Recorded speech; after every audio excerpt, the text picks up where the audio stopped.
What's up, everybody? Welcome back to another episode of the 10-7 MMA show. We are back.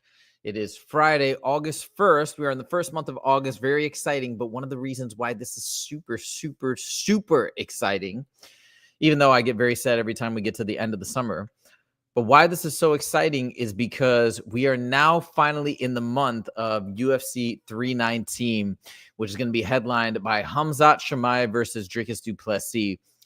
And I thought it was fitting that since this weekend and next weekend's card, I mean, there are maybe a handful of fights, at least from my vantage point, that I'm excited about. There's not any huge names on the next two weekends cards. So I thought we could chat a little bit about UFC 319 today, and those are some of the fights that we're going to cover in today's show. We're not covering the main event. We're not covering the co-main. We've talked about them recently. I think we're going to save that until we get a little bit closer, maybe not next week, but the week after when we get into fight week, then we'll really dissect and break down these huge, massive fights. But I thought before we do that, we could take a step back and look at some of the prelims and some of the other fights on the main card that are also going to be pretty exciting. What's up, everybody? Hardcore Casual MMA. Let's go 10-7. Yeah. By the way, if you are Hardcore Casual MMA, you might be newer to the channel. I'm not sure, but just for reference, our name, of course, comes from Ariel Helwani and his constant use of the 10-7 when he talks about internet beefs and whatnot. We have covered some of Ariel's famous internet beefs on the channel, so that's where it comes from for those of you guys who don't know. By the way, Justin will be joining the show. He's just coming in about 5 minutes late, so he had to do something with the sun, but he'll be here ASAP. Hobknocker says, can you give us your thoughts about the recent events that happened to Shavkat? Will it? Oh, my God. Okay, so you're talking about his family being in an accident, right? Let me see what is the latest development. Shavkat family accident. Let's all take a look together. That's a good question. Okay, let's see here. So, wait, deadly? I didn't know it was deadly. Oh, I'm going to screen share with you guys. 1 second. Here, check this out. I'm going to go like this. All right. The family of prominent fighter was involved in a horrible, deadly car accident. The Shavkat 30 currently competes in the welterweight division. And this channel, we got Justin in the mix. Hold on. I'm going to add him up here. Let's go back to this shot. Okay. We're talking about Shavkat Rakhmonov, and we have Hobknocker asking how that's going to affect him mentally in his neck, in his return back to the UFC or whatnot. So, Justin, we'll get you to Wayne in a second. Let's look at this article to get some more details. The family of a prominent UFC fighter was involved in a deadly accident. He currently competes in the welterweight. Background noise. All right, I muted him. Shavkat Rakhmonov, 30, is from Uzbekistan, currently competes in the welterweight division. And over the weekend, his wife and child were involved in a horrible, deadly accident. 2 people were killed. I did not know this, but his wife and his child were hospitalized following the crash. Rakhmonov's manager confirmed that the fighter's wife and son were sent to the hospital. The Toyota, oh my God, I didn't see this footage. This is crazy. All right, Justin, I'm going to unmute you. This is crazy. I had no idea, but it looks like his wife and his son, was involved, which killed her. Wait, what? Which killed her passengers. Yeah, the wife and the son, I believe, survived, and then the 2 other passengers passed. Wow. Okay, I had no idea. So, okay, that's crazy. Well, Justin, the question for you is when Shavkat does return, and we still don't know when he's going to return. I still don't know the status of his injury and when he's coming back. Is he going to come back and get an immediate title shot since he was supposed to have that before? I have no idea. I would think not, just because it's been so much time out since he last fought Ian Gary. But anyways, Justin, let me turn it over to you to get your thoughts. How do you think this is going? It says, will it change him mentally for the better? I mean, I suppose that's a chance, but yeah. What's your experience? What are your thoughts in something tragic like this involving your family and whatnot, how that might affect him? So, unfortunately that I have a very strong opinion on this because I went through it. Coming up on the up and up, I was cruising along as an amateur. I remember it was in 2010. I was fucking killing it, man. I was out in Vegas training. My record in 2010 was 9-0. I was just smashing everybody. And then on November 14th, I went home to go deer hunting because opening deer season, I don't know if you know this, is on November 15th. Okay. Nope. Didn't know So that. I went home November 14th or the 13th to go deer hunting. November 14th, I went to see my sister, my younger sister, at work. She's like, hey, come out. Me and my boyfriend, we're going out to this bar tonight. Let's go party and this and that. I'm like, I came home to go hunting because if you know hunting, you have to wake up early in the morning. And I know if I go out drinking the night before, I'm not going to work out or I'm not going to wake up. So I said no.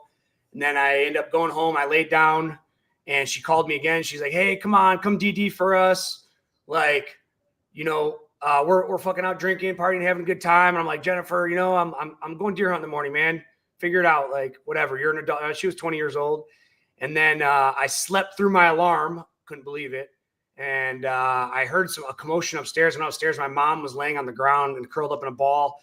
My stepdad's kind of like consoling her. I'm like, what's up? He's like, Jennifer crashed her car and she died. And me kind of being emotionless to it, I was like, oh, okay. And I went back downstairs and I went back to sleep. But I fought like a month after that, got knocked out. The next year, I went from going 9-1. I think the next year I went 2-8, maybe 2-7. I didn't think that the emotional tragedy had any weight on me. I felt fine. I didn't feel it was affecting me, but from going from, 9-0 to essentially 2-5 or 2-6 the very next year. And still as an amateur, man, there's a subconscious weight that it carries that you might not feel. But there's definitely a distraction piece to this. And, I'd like to say that he could come back stronger, but there's a good chance that he's going to be affected from this in a very negative way. And he might not feel it, and I didn't feel it, but my record sure showed the difference. Yeah, it's crazy. Also, too, because imagine he's obviously going to come back to a super difficult fight, whoever it's going to be, because he's at the top of the division, if it's not going to be a title shot, right? So we're going to have something crazy for him when he comes back. And I guess the question will be, does he have something similar? Like, is he going to, was there an opportunity for him to drive that day? I don't think anybody really knows. And did he decide, hey, no, you know what? I'm going to let you drive. I got to go train. You know what I mean? Like, we don't know all the specifics of the details. I think the way you describe it now, and even having that subconscious weight, the likelihood that he would come back stronger, it seems just pretty improbable. I think from what you're saying, Justin, because you shared a similar experience, yeah, it's probably going to affect him. I would say it's almost certainly going to affect him negatively. The best case scenario would be it wouldn't affect him, I guess you could say, right? As opposed to being something that you can draw on for power, I would think. But yeah, that's got to be a really horrible thing to deal with. Matthew says, wow, yeah, it seems like it's been forever since he last fought. Yeah, he last fought, I think, in December. Against Ian Gary. Yeah, it's been a while. And Ian Gary, he fought Carlos Prates since, and I mean, he wants to get back in the mix. So you can just look at the comparison of the two. Yeah, it's just a bummer that he's got such a massive injury to deal with. Matthew says, damn, dude, sorry to hear that, but awesome that you're a deer hunter. Deer hunting is one of my biggest hobbies. We've had a lot of fighters. Deer hunting is my biggest hobby. Sorry to cut you off. Whitetail deer hunting, mule deer. I drew an incredible mule deer tag in Nevada that I got a bow tag August 10th through September 9th. I'm really looking forward to that. Deer hunting and fishing are my two favorite hobbies, above MMA, above everything. Wow. Even above football, Lions football? Lions football is pretty fucking close. Okay, so we're going to get into the mix, and we're going to, like I kind of set this up ahead of time. We're in the month of August. We're in the month of UFC 319. We're in the month of the UFC event that I've been more excited about any event in my entire history as a UFC fan that's about to go down. We're here. And so I wanted to celebrate this today by checking in on UFC 319, but I didn't want to jump on the main event yet. We're going to talk about it a lot in the next couple weeks. And I figured it's just a little too early. We're still just over 2 weeks away. So let's talk about some of the prelims cards. This is a great card. Oh, by the way, guys, look what I got in preparation for UFC 319. These just came in yesterday. Now, I'm not wearing them right now because I'm nearsighted. So this actually I can barely focus on the screen when I wear these, but I'm bringing these bad boys. They look good, man. I think they look good on you. Yeah, what do you think? What do you guys think? Weigh in the comments. How do I look with glasses? Am I good? You look like a math tutor. Hey, I told my girlfriend, I'm like, all right, so I'll see you tonight with the glasses, and we'll see if we're still together afterwards. Let's see what you think. I seriously, I think they look good. So anyways, I'm fully ready to go, but let's talk about some of these prelim fights. I mean, I'm going to get there early. Also, King Green's on the card. I want to see King Green fight, Bobby Green, King Green, whatever. But let's talk about this fight first, because we've got our boy Chase Hooper. I know you're a big fan of as well. He's a rising star in the UFC. Does some of the best interviews in the game. He's really, really young, but he's also very, very intelligent, very wise for his age. I feel like he's just got so much. I get amazing things from him. You know, one of the coolest things that he said was, which I still remember to this day, Ariel asked him about his confidence building. And he's like, man, it's now like you've established this level of confidence and it's incredible. And you're just riding the wave and you're doing better and better. And he's like, so do you feel like now that you've established your confidence, you're able to really flourish? And Chase Hooper said something that I'll never forget. Another amazing nugget. He says, confidence is not something that you just build and then it sustains. You have to continue to nourish it and feed it, and it can regress and then it can go to higher levels. So he's like, it's about the practice and the training that you put in on a daily basis to keep your confidence high. And it's a continual process. What do you think about that quote and those sentiments? Do you agree? Oh yeah, man. Especially when you're winning, man. Wins and losses affect confidence so much, man. And I call it like getting a chink in your armor when you start to lose. Man, your confidence to me is like body armor for a warrior. You understand? When your confidence is high, you feel impenetrable. But then all of a sudden something goes wrong, and people are finding you. Hear the old saying, "I found a chink in his armor." I mean, that's essentially just like confidence. You find a chink in confidence, man, you can really fuck somebody up mentally, which in turn can really play a game. Just like in that, fuck, man. Even recently in my career, my armor was I have knockout power. I can knock anybody out in the first round, second round, or the third round. Well, when I got to the UFC, man, I had that confidence soar through with the 30-second knockout. And then the next fight, I fight, Gavin Tucker. I drop him, almost finish him. And then it's like, oh shit, my confidence, like, oh, why didn't he get knocked out one punch? And then the next one, and then I get finished. And it's like, oh shit. So the more chinks that you get in that armor, man, can really affect your confidence, man. And going into a fight without confidence is like going into a knife fight without a knife, man. You can be really detrimental to the longevity of your career and your wins and loss ratio. All right. Well said. That's why we always like to check in with Justin to get the actual authentic fighter perspective, as opposed to me just like opining out of thin air, which I think we see a lot. I think, dude, honestly though, Jose, I think your opinion is usually pretty straight on. I mean, you just can't back it up with the experience of fighting. But I mean, usually I agree with most of your takes. I try really hard to be as objective as possible, but it's always tricky. Now, we're going to first talk about Anthony Hernandez. This is Chase Hooper's opponent, and he's only 31, so he's young, and he's got a pretty good record in terms of, especially recently, he's on a 2-fight. Wait. Oh, I'm in the wrong. This is not him. This is not Anthony Hernandez. Hold on.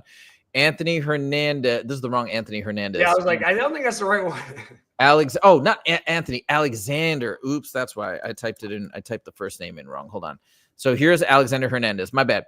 So he was born in 1992, but still he's 32. He's relatively young. So it's not like they're giving Chase Hooper and doing him any sort of favors. He's on a 2-fight win streak, right? And I feel like Chase Hooper is somebody that the UFC is behind. But this is a pretty tough fight. I think Chase Hooper's going to have the height advantage. Oh, no, this guy is 5'9", so they're around the same height. And they call him, what is it, the Great Ape or something, I think is his nickname. Wait, one second. The Great. Alexander the Great, not the Great Ape. I don't know where I came up with that. Justin, do you know much about Alexander Hernandez? I've seen him fight a couple times. I think this is a great matchup for Chase Hooper. I think Chase Hooper is on another level right now. You look at his losses, Damon Jackson, who I don't think is anything special by any means. That's one of the matchups I wanted to get while I was in the UFC. I believe Frank Camacho even beat him. I think this is a great setup for Chase Hooper, as long as he doesn't get knocked out. And that's another thing. Every time I see Chase Hooper get in the ring, he looks like a better version of a fighter. He's maturing into his body. He's maturing into his role in the UFC. He's not just a grappler anymore. This guy can strike too. And I think Chase Hooper should be a big favorite in this fight. He can really strike. If you guys remember his last fight, I mean, I literally was watching him like he's a straight up Muay Thai fighter. Like he grew up training Muay Thai. On top of that, the sky is the limit for this guy. He's only 25. He turns 26 in September. So still so young in his career. Justin, with a victory over Alexander Hernandez, do you think he'll be ranked in the top 15, or do you think he might still need one more?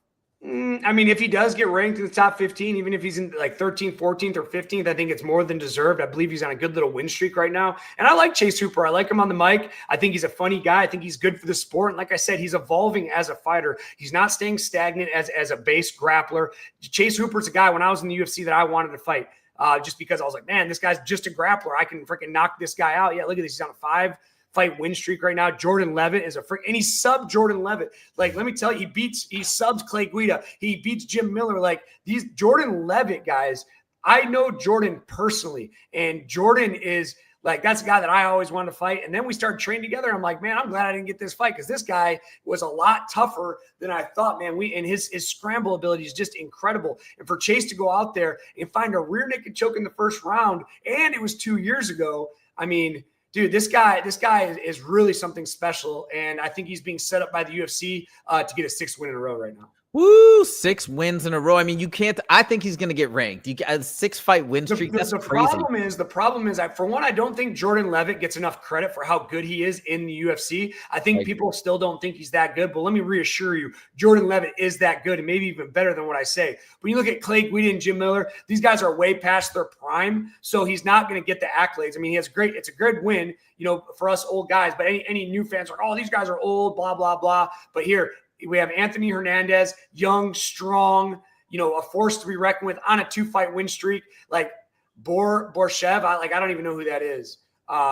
So those last 3 wins, to me, I mean, again, big Clay Guida fan. I think Clay Guida is awesome. I think Jim Miller are awesome. But again, these guys aren't the fighter that they once were. And a win over Anthony Hernandez can definitely get him in the rankings talk.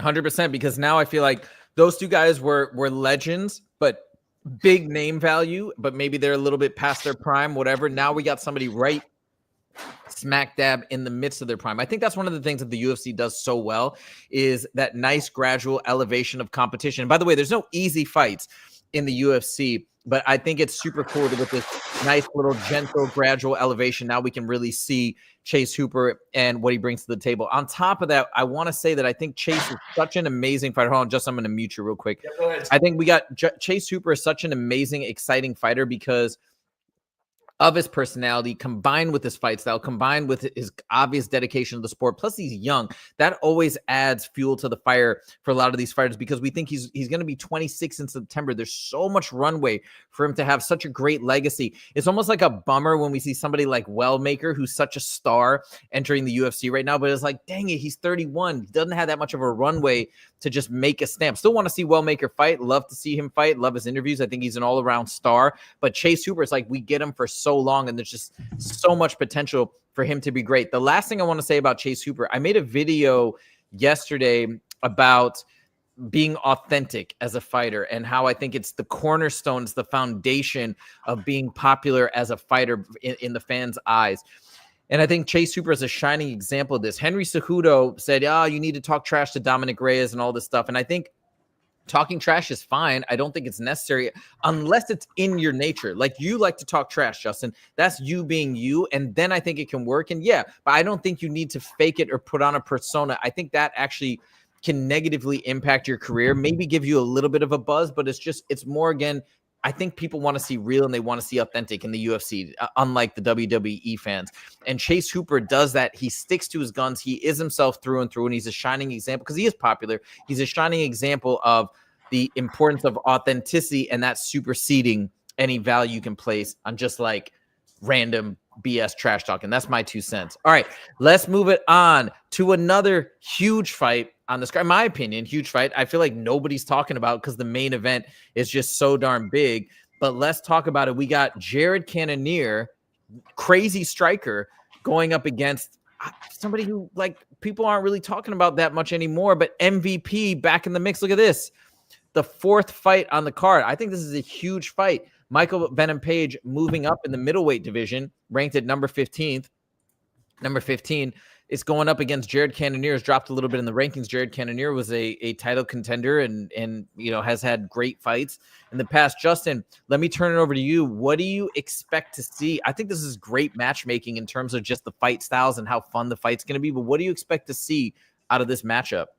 Man, I think we have Cannonier, coming into this fight, 18 wins, 8 losses. I feel this is a do or die for Cannonier because MVP in my opinion, isn't a championship caliber fighter. It's like, I think he's a great entertaining fighter. He has an incredible record, 23 wins with 3 losses. I think, but 17 wins in Bellator, guys. He's only 2-1 in the UFC. He beat Sahara Magomedov, which obviously is incredible But I think Cannonier is going to mix it up. I don't think Cannonier's going to play to his game, and that's going to be striking. You know, I think that Cannonier really has to mix in his takedowns here. And, dude, Jared Cannonier is such a big body that I think he can put Michael Venom Page up against the fence, take him down, and really wear on him. Now, if he still wants to play on the outside and strike with MVP, I don't think that's a good idea. MVP is really long. He's an incredible counter fighter. I think Jared Cannonier has to make this an MMA fight, not a kickboxing match, and he should come out the victor. Do you think Jared Cannonier has strong grappling and wrestling enough chop? I guess we have to look at the differential because Michael Venom Page has been criticized for his lack of takedown defense and whatnot. But do you think Jared Cannonier, in terms of the deficit and the differential, do you think he has what it takes to just really put it to Michael Venom Page in the grappling department? Yeah, absolutely. And, you know, even if he doesn't have incredible grappling, or even if he's not known, he's a monster of a man. He's huge. He's big. He's strong. If he can get a couple takedowns, lay and pray, gas Page out, feint some takedowns in the later rounds, he has a potential to knock him out in the third round too. If you were training or part of Michael Venom Page's team, what would you be doing to prepare him for this fight? What would you tell him should be his strategy and his training regimen leading up to this fight? Range, range, range. Michael Venom Page is an expert counter fighter at range. Do not get in brawls with him. Work your teep kicks, work your knees, work your uppercuts, because I believe Cannonier is going to try to lull him to sleep and then blitz in to get the takedown. And that'd be a great time for Michael Venom Page to hit one of those crazy knees that he likes, spinning kicks, teep kicks. I don't even know if I'd work any spinning attacks. I know MVP likes to do some of that fancy stuff, but I don't think it's right to do against Cannonier, because if he misses like a spinning back kick, he could get his back taken. Again, I think keeping him away with that long karate stance with the jabs and some teeps, showing those knees, showing Cannonier, hey, you can't just run in here anytime you feel like it.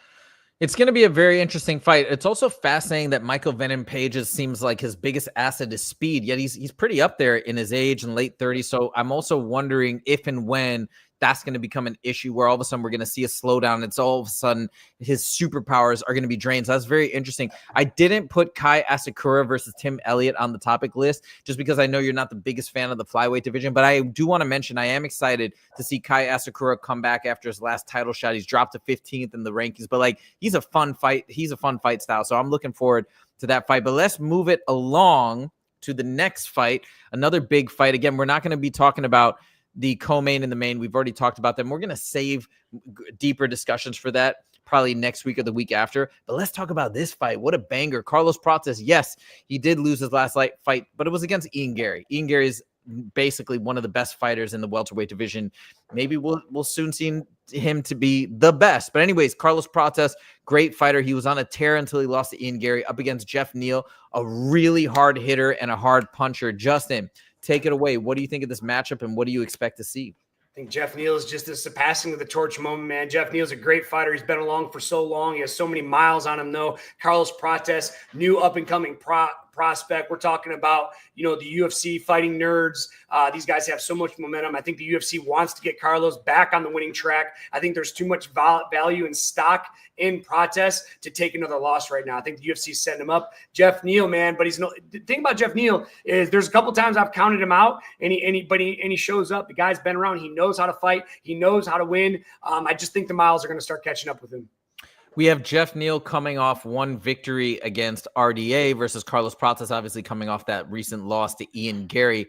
How do you think that plays in? One guy being on a losing, last fight loss, Geoff Neal last fight won. How do you think that's going to play into the psychology and the outcome of this fight? Yeah, I think Prates knows how close he was to actually beating Ian Gary. I think he's going to be more motivated. I think he's going to see Geoff Neal as a stepping stone. I think that he's going to feel that he's way overmatched in this matchup, and he can do anything he wants to Geoff Neal that he feels. All right, so on top of the thoughts of how this will go, we have to admit this is going to be such a good fight. Remember, Carlos Prates was just knocking people out left and right. A lot of people thought he was going to knock out Ian Gary, which he did not. Credit to Ian Gary. But Geoff Neal is known for just crazy hands and crazy power. Even Ian Gary said he had to tread very lightly when he fought Geoff Neal in terms of staying out of range and being really cautious and careful not to get clipped. So, I think somebody's going to get knocked out in this fight. I think we could say that almost for sure. I wonder what the line is on a bet like that somebody's going to win by KO. But anyways, this is going to be a great fight. I can't wait to see it. And we're going to see that very soon. We're almost 2 weeks away, which is very exciting. All right, now we're going to go into some other topics outside of UFC 319. Now, this was just a cool little story. Well, no, I should not say a cool story. This is kind of a sad story, actually, but something that had popped up in MMA news recently. So Ben Askren, he's gotten the double lung transplant. I made a video about what an inspiration he's become just in terms of documenting his journey. And yeah, you want to jump in and talk about just Ben? for 1 second? Did you see that he had an infection? Yeah, he had to go back to the hospital, and then now, but I believe he's back out again. He's back home okay, again. Great. That was my next question. Is he? If you've heard if he's still in or if he's out yet? Yeah, he went back, and then when I did the video earlier this week, he was back home being interviewed again, and it seems like he's recovering. I saw footage of him working the bike, like he's working on his cardio and getting acclimated to the lungs. I'm sure there's going to be when you get a transplant of any sort, the risk of infection is always going to be there. They open up your body. Then you're also on anti-rejection drugs. Your immune system is not recognizing the organ. So is that forever? Is he on that forever? Or is there just a recovery process? Nope. He's on him forever. It's like, that's what people need to realize is that, first of all, these are such major organs that he's had to have. Like, this is an intense thing. It's really sad to say, but I don't know the exact statistics, but it's like, look, if he's able to live like a really healthy next 10 years, that's going to be incredible. Like that, it's not like, oh, he's not even close to being out of the woods yet. There's so many things that can happen. Now on the Prates side, okay, we don't know what could happen in terms of, I don't know, just different new technologies coming out in the next 5 or 10 years that could just continue to keep him healthy and prolong his life, right? So we can stay optimistic on that from that standpoint. But there's a lot that goes in when you get an organ transplant. It's not just like, oh, the transplant is done, you're good. I mean, think about it. You're basically suppressing your immune system for so long. And that's what makes a lot of organ transplant or, organ donor recipients, that's what makes their life so difficult, is their immune system is continually suppressed. But anyways, for now, he's back home. He's recovering. And I think one of the greatest takeaways about this story is this positive mindset and the fact that he's documenting what's going on while he's in the thick of it. Most people will step away. Remember Chris Weidman when he dealt with all that horrendous leg surgery and the pain and whatnot? He kind of stayed out of the spotlight when he was going through that. It was very emotional. Ben, on the other hand, what a legend, what a champion, what a strong mind. He's sitting there talking about his setbacks in real time. Guys, I'm back in the hospital today. Probably when he wants to break down and cry and just be like, oh my God, I might lose my family. He's sitting there preaching to us about how you got to take a positive mindset, and this is the situation I'm in. You just have to accept it, right? Like, that's what MMA is all about. So I think it's incredible. But anyways, the story is that he's still not out of the woods, it seems like, with the financial burden of this transplant and what he needs to go through afterwards. So yeah, it was kind of a heartbreaking story that he had to auction off his Olympic singlet. But anyways, I just wanted to bring this up as it was big news. And I guess if you guys have any opportunity or availability to maybe donate to Ben Askren, I don't know where you can do that right now, but I would say go ahead and do that. Justin, what is your thoughts on this whole ordeal and Ben Askren talking to the people like he is? Because to me, it's so emblematic of what mixed martial arts means to me in terms of the inspiration it provides. But what is your takeaway? What are your thoughts as you watch this story unfold? I mean, dude, what an incredible story, man. Ben Askren, an Olympic level wrestler, incredible collegiate wrestler. I'm going to be honest. I mean, as an athlete, and I might be wrong in saying this, but Ben Askren has so many singlets that he probably it might not even be his most special singlet. I think it's, when you hear about guys winning the Super Bowl and they have to sell their Super Bowl ring or, stuff like that, like it's really sad. But in the same sense, like at the end of the day, these are all just great memories that, of accomplishments they had, man. And again, I'm sure it's a bummer for Ben. But honestly, like I could see, like there's a funny one, geez, what's his name? Rocky. What's it? Sylvester Stallone. Like, I don't know if you know this, but like before that, he made Rocky, like he was broke and he had to sell his dog. You're familiar with the story? I know the story. Yep. Dog, and it was this really traumatic story. And then when he became rich after the Rocky movies, he went back and bought it for like 10 times what he sold it for. Like, and this could be the same situation, man. Like Ben Askren gets out of the woods and maybe the guy that bought it is this super rich dude. And he's like, hey, you know what? I want to support you. Here's your singlet back. I mean, how cool would that story would be? I'm not going to say that's going to happen, but it wouldn't be surprised if something like that happened. I've seen it happen in the sports world time and time again with sports memorabilia. That story is crazy, yo. But now as a dog owner, now I've had my little guy for a year and a half. I would never do that. Come on, Oh my no gosh, I way, love my dog so much. no way. But I mean, I'm not trying to say anything. I mean, hey, maybe he was in such a desperate position, I guess. But no, man, he'd be camping out with me on the streets if we had to. We'd be rolling together. Like, no, that's not happening. Anyways, okay, crazy. We got a comment from Matthew. Ben is a warrior. What a crazy few months. Yeah, it's been insane. And like I said, guys, tell me if you agree or disagree. But to me, I think if we really boil down what MMA means to most of us, I do believe one of the biggest things is, yes, it's entertainment, but it's a source of inspiration. And that's why this is so emblematic to me as an MMA fan of what this is all about. It's about getting our sources of inspiration, watching people go through crazy adversity. Another thing I realized too the other day is I think one of the reasons why I gravitate so much towards this sport is there's so much fronting and BS in this world. So many people acting like tough guys all the time, right? But it's like we never know what's what. People will try and act a certain way, trying to act tough, but really on the inside, they're afraid or they don't want to fight or they don't know how to fight or this and that. And it's like that. I think that's such a big part of the male bravado is just like being tough. But with fighters, it's like they're actually doing it. They're actually out there, not playing basketball or doing other things and then saying they're going to beat people up. Like that's what they're doing day in and day out. They're getting beaten on. They're beating up people in sparring. So there's just like a lot more realism, I think, when you talk to guys who are, I don't know. That's my thought. I was just randomly thinking about this the other day, but anyways, that's just a random observation that I had. Okay, let's move on. We're going to get back into the lightweight division, and this has been an interesting story. Everybody seems to be, nobody wants to really fight Arman Tsarukyan. Now, I want to talk about it with Justin from the vantage point of having been in the UFC and what is really going on here. But you know, Ilya said the other day, and he's getting a lot of flack for it, that he would rather vacate than fight Arman. I think like even Patty doesn't want to fight Arman, and you know, so many other people. Justin Gaethje, I don't think wants to fight Arman. Nobody wants to fight him. How much of this, Justin, do you think people not wanting to fight Arman is them saying, well, he doesn't have name value and he missed the last thing, so whatever, why should I fight him? How much is it that, or how much do you think it is that Arman's legitimately probably the toughest fight for all of these guys, and they're just finding an excuse to sidestep him? What do you think's going on? I think it's name value. I really do, because you have to understand these guys are the best fighters in the world. They're not afraid of anybody in the world.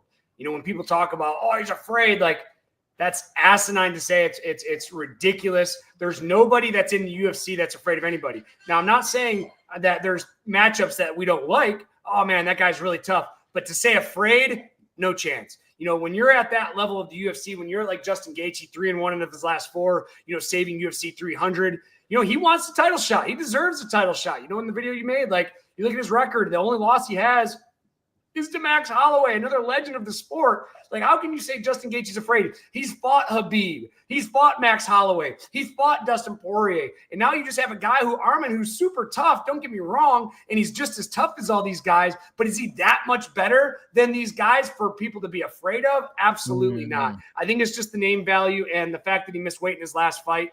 People don't think he's deserving, and I think he's deserving. I mean, people make mistakes. You know, weight mistakes happen. I don't think they should happen at that high of a level, especially when you're getting a title shot. I think there's no excuse. But with that being said, you know, you made the bed. You have to lay in now, and guys don't want to fight you. And he is a tough matchup, and he's a tough matchup for anybody. And he could beat anybody at the weight class. I think that if Arman does get the next title shot, I'm fine with it. But in the video that I just dropped, if you guys want to check it out about why I'm down for Justin Gaethje versus Ilya, I'd be happy with Justin Gaethje. And I think there's a good argument to be made. You can watch the video to get the full breakdown, but I think there's a decent argument to be made also that Justin Gaethje may be cool. It might be cool for him to get it now. And just think about it on this basis, right? Both of these guys fought, Arman and Justin. They both fought at the same card at UFC 300. Now Justin lost, so very reasonably so they gave Arman the title shot. Arman won. He beat Charles Oliveira, pure legend. He got the title shot. How did he beat Oliveira? I think it was a decision. I'm pretty sure. Let me double check. Yeah, I'm almost positive it was a close decision too, but he beat him. Then Arman got the title shot, no problem. Had it in January. missed it, whether it was via weight or via the injury or combination thereof, whatever, something happened. But at that point, if we take Dana White at his word, Dana White said, and this is in the video, he needs one more fight to get back there. He hasn't had that fight. Conversely, Justin Gaethje has had another fight. Another thing that people say is, oh, well, he fought Fiziev. He was ranked 11th or 10th. That shouldn't count that much. That's not his fault. He was supposed to fight Dan Hooker. And he took a late replacement. Now, granted, maybe their fight styles are somewhat similar, but still, it's a different guy you're training for, different nuances within a short period of time. He should get credit for accepting that late notice fight against somebody they already beat, but nobody seems to remember that. You know what I mean? It's like people are so up in arms about not wanting to see Justin fight Ilya. It's like, dude, he actually did the UFC a solid 2 times in a row.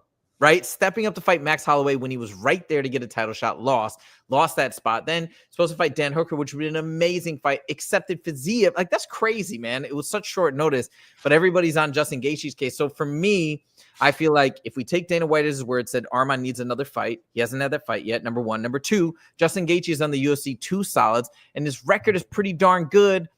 I think it merits Justin Gaethje getting in there. Let me know what you guys think. Justin, what do you think of my argument just now? Does that convince you in any way that you'd rather see Gaethje fight versus Arman next, or what do you think? I mean, I'm biased towards Justin Gaethje. I always want to see Justin Gaethje fight. Arguably the most entertaining fighter we've ever seen in the UFC. I mean, when we talk about entertainment value, I have him ranked up there just with maybe even above guys like Anderson Silva, who fights with their hands down, ultimately paid the ultimate price later in his career from doing that. But imagine, like, when it comes to entertainment value, I'll watch Justin Gaethje.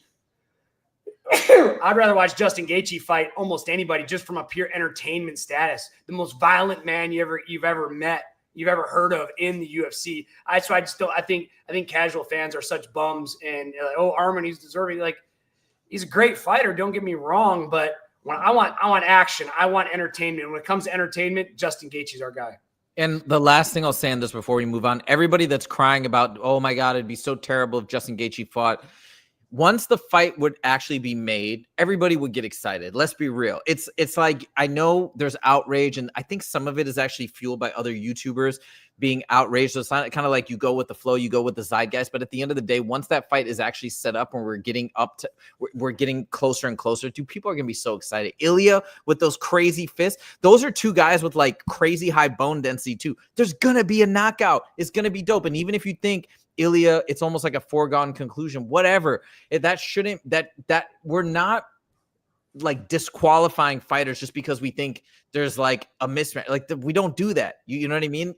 I think there's a reasonable claim to be made that Justin Gaethje is right there, and it's gonna be a fun fight. And fine, if it goes that way, it goes that way. But anything can happen in the UFC, and that's why the sport is so amazing. Charles almost submitted Arman right before the fight ended. I think you are correct. That is right. Yeah, I mean, it was a great back and forth fight. I don't want to beat up on Arman because it wasn't like a TKO or a KO or a decisive victory, but like, you're right. Okay. Last story, Justin's favorite topic, Conor McGregor. So we're back. Second favorite topic.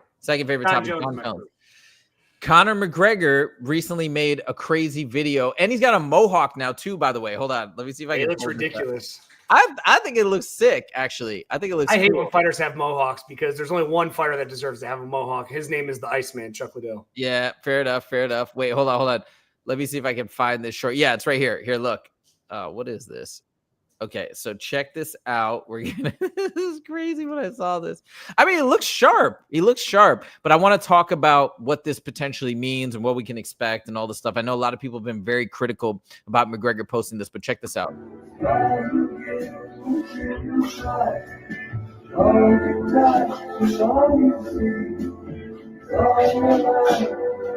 I think he looks slow. You think he looks slow? Yeah, he's not throwing his punches together. He's throwing 3 independent punches. Listen to his breathing. Ha, ha, ha. It's not pa, pa, pa. It's ha, ha, ha. 3 independent punches. He looks really slow. What? So, like, how much can you actually glean from watching that? Like, can you, as a fighter, as somebody who's trained for so long and you train so many people, when you look at that, are you pretty clearly saying that Conor looks to be out of shape and out of practice? Or you're like, I think that, but it could go either way? No, I mean, it's only a 2-second clip. I mean, he just looks heavy. He looks like he probably weighs 185 pounds, maybe 190 pounds. I mean, go back to the video real quick and I'll walk us through this. If if you can play that again. Like he just looks thick. Look at how big his arms look. Look at how big his shoulders look. His legs is huge. They're freaking breaking out of his shorts. You know, he has to be 190 pounds, and his punch speed definitely shows the weight. Look at it. The uppercut, like he loads, boom, boom, boom, and he's throwing his, I don't know, it just doesn't look, it looks sloppy to me. Well, let's say that this is real. Okay, because I think this is a part of the big debate is like, okay, he's back in the testing pool, but is he actually going to show up? Is he actually going to fight? He's talking about wanting to fight at the White House. Who would he fight? Okay, let's talk about all this because I think one of the topics is Conor hasn't fought in a long time, dude, since he had his leg broken back in, what was it, like 2022? It's been a long time. So now he's basically trying to fight in 2026. First of all, if he does come back, and this is real, after having such a hiatus, coming back, maybe fighting Michael Chandler, maybe fighting Nate Diaz. I mean, do you think he still has the name value and the brand recognition and all that to headline the White House card? Yes. And I know people aren't going to like that I say that, but yes, he's Conor McGregor. He's arguably one of the most entertaining fighters that's ever been in the sport. You love him or hate him, you're going to tune in to watch him fight and watch to see if he can make a comeback. Doesn't matter. It doesn't matter. Yeah, I'm sorry to cut you off. It doesn't matter if he's lost 5 fights in a row. His name value is like there's nobody in the world, including John Jones, that people are going to tune in to watch. And 50% are going to want to see him lose. And some people are going to want to see him win. And everyone's going to tune in to see what happens, including myself. I actually agree with you, and I'll tell you why. If you guys, anybody who disagrees with it, think about it like this. The way that they're going to set it up and position it, and all the promo materials leading up is going to be like, holy crap, he had the craziest leg break, a tib fib fracture. He was out. People thought he would never fight again. They'll show that entire timeline of him getting the surgery, him having, I bet you there's footage of him just suffering like massive despair, thinking he'd never even walk, then him walking, training, getting stronger. Leading up to the Michael Chandler fight, we thought it was going to happen last year, and then it didn't happen. It fell apart, and then now he's back in the mix. He's finally getting there, Michael. You know what I mean? Like, I guarantee you they can position it and set it up. I'd rather see Nate Diaz than Mike Chandler. I think Mike Chandler has no value. Nate Diaz does. Yeah, but who do you think he has a better shot of beating? Because I think we want to see McGregor win. Mike Chandler is a better shot at beating Mike Chandler, but okay, cool. It's the battle of the 2 shittiest fighters in the division. Like, who cares? Like, at least with Nate Diaz, we have a storyline. We have the third. Oh, you know, Conor McGregor's lost 2 in a row, and Michael Chandler's lost 17 in a row. Like, oh, cool, the battle of the losers. Like, no, let's get a backstory on this. Let's get the Nate Diaz rematch. That's the fight to make. That's the fight that sells. That's the fight everyone wants to tune into. Am I going to tune into Mike Chandler versus Conor McGregor? Of course. And I'll be looking forward to it. But Nate Diaz, Conor McGregor, like the trash talk, the pressers, like that's good. Like Chandler can't keep up on the mic with Nate Diaz or with Conor McGregor. Nate Diaz, although he's kind of dumb when he talks or sounds dumb when he's not dumb. I'm sorry. Let me rephrase that. He sounds unintelligent. I think he's really smart. I think he's witty. I agree. And I like his trash talk. I like what he does. And, you know, every now and then he'll bust out something that's really funny, and he kind of has a funny voice. He sounds like he's punch drunk, but I think that's just where he comes from, the accent of where he comes from. I want to see Nate Diaz. I want to see Nate Diaz, Conor McGregor 3. Let's end their trilogy fight on the White House card. Fuck Mike Chandler, man. Get him out of here. Okay, I'll take either. I do think there's a little bit of a story just because they almost fought and they pulled out, and Michael Chandler got clowned so much for waiting. If they actually fought, I think it'd be cool. But here's the last question, then we're going to end the show. This is the part that I don't know how the heck they're going to do this. But if Conor wants to fight in the White House card, if John Jones is serious and actually returns to challenge for the heavyweight strap, who's the headliner? It's got to be John Jones, right? Like, I think Conor McGregor will take a co-main event spot. It would be so weird if Conor headlines and John Jones for the heavyweight strap is like co-main, right? But you're right. I don't think John Jones. I don't think the UFC will use John Jones, and Dana White's kind of already come out and said it wise. And I'm going to tell you why. It's UFC, Dana White, they love to flex how much power they have. They love to show the world that, hey, look, we don't need anybody. Right. You know, and John Jones included. And there's a big feeling that I have that Dana White, just like with Francis Ngannou, is going to flex on everybody and say, look, we don't need John Jones, and he's not going to be on the White House card. That could happen. Oh, this White House card. It's so crazy. I'm gonna do a video at some point of a fantasy White House card. Maybe I'll even do it this weekend. I've been wanting to do it for so long. And it's gonna be like butterfly effect type of thing where obviously we don't know how so many rankings are gonna move and whatnot. So I'll have to do a lot of like, I'm gonna predict that this person will be champ at this point and that, you know what I mean? And then I'm gonna put together like a super card of like 15 crazy fights. It's gonna be really fun. But anyways, that's all we got for you guys. Conor McGregor may be back. I want to see him fight. I want to see him fight one more time. I think he needs to fight 2 more times to get out of his contract, and then he can go and fight in BKFC. I actually made a video saying I think he's going to come back. I think he's going to finish his contract because otherwise he'll never get to fight in BKFC. Those of you guys who think his sunset clause is going to be activated and that will free him, that's false. I think we got a new listener too. Sorry to interrupt you. Go ahead, finish your thought. But I think we have a new watcher. Yep, I'll get up there. Oh, Lucas Tracy, what's up? Is that the real Lucas Tracy? Lucas Tracy, if this is wait.